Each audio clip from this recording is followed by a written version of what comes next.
This is an old model Ruger. In the early 70s, 73-ish or something like that, someone dropped one of these. I think it was actually a 41 Magnum, maybe, I'm not sure. And the story I've heard, it was in the truck seat and it fell on the floor or whatever, and shot the owner in the leg. And because it hit on the hammer, and it had 6 rounds in there. There was a round under the hammer and all that. And it went off after it hit and shot him in the leg. And I don't know if there was a lawsuit, I guess there was, and all that. But anyway, a little bit like the hot coffee at McDonald's, you know, brings on a lawsuit. And so they changed it. And that's why modern Rugers, anything, I don't know, after whatever the year was, 73 or something, you have this different system. You have a transfer bar, and this is a newer one. It wouldn't have to be this new, but this is my Bisley Ruger and Vaquero. And so you just open up the loading gate, and that frees the cylinder. Okay, some of you are really new to firearms. This all might be brand new information. It's kind of new to me because I'm kind of senile and I forget about it. But yeah, so that you can just load it, close it up, and it's ready to go. You don't ever have to cock the hammer.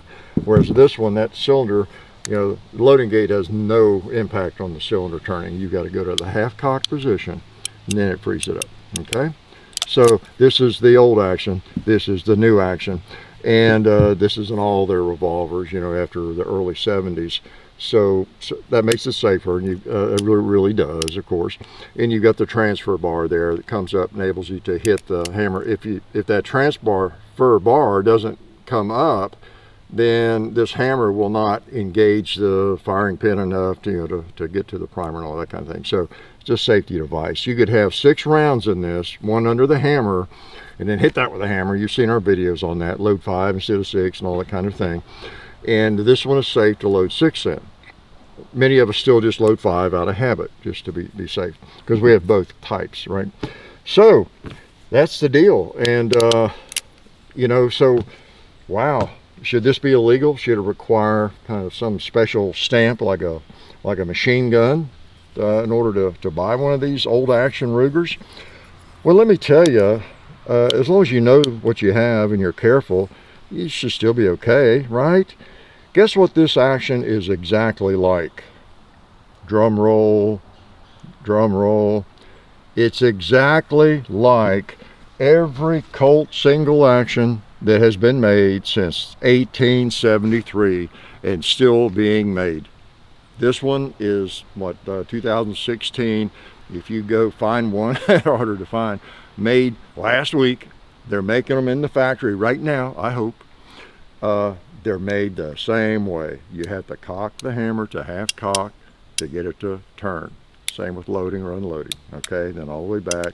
And you prefer, or you are better off, put it that way, to leave a empty chamber under the hammer. Same thing. So if you have a round under the hammer and that hammer all the way down and you bang that thing, it'll go off. Look at our videos on that. Even if you have it on like that first notch, it could break that notch and that sear and still fire. All right, just be aware of that. Some people claim they can let the hammer down between the rounds. I hate that. You're talking about messing up the action. I saw someone say they tried that for a while and it would slip off, and it would, you know, it would slip off onto the primer. It wouldn't be between the case heads and all that kind of stuff. So anyway, travel at your own risk, okay? And last thing, a lot of people think that's kind of a myth, but I tell you, it really is not a myth. Now, how many times it's happened, and there's been a misfire for that reason, and I would carry 6, probably. I'd be okay with that. I just got in the habit of not doing it.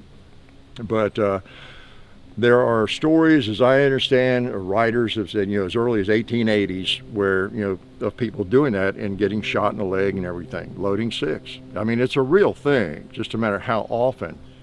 And one of the common ways was, I've read this 2 or 3 different places, was putting your saddle on. You know how I'm not a horse person, but you put the saddle on and you throw that stirrup up nearest you, throw it up over the saddle while you're tightening the cinch or whatever, and then you flip it back down. You've seen that in the movies, I have too.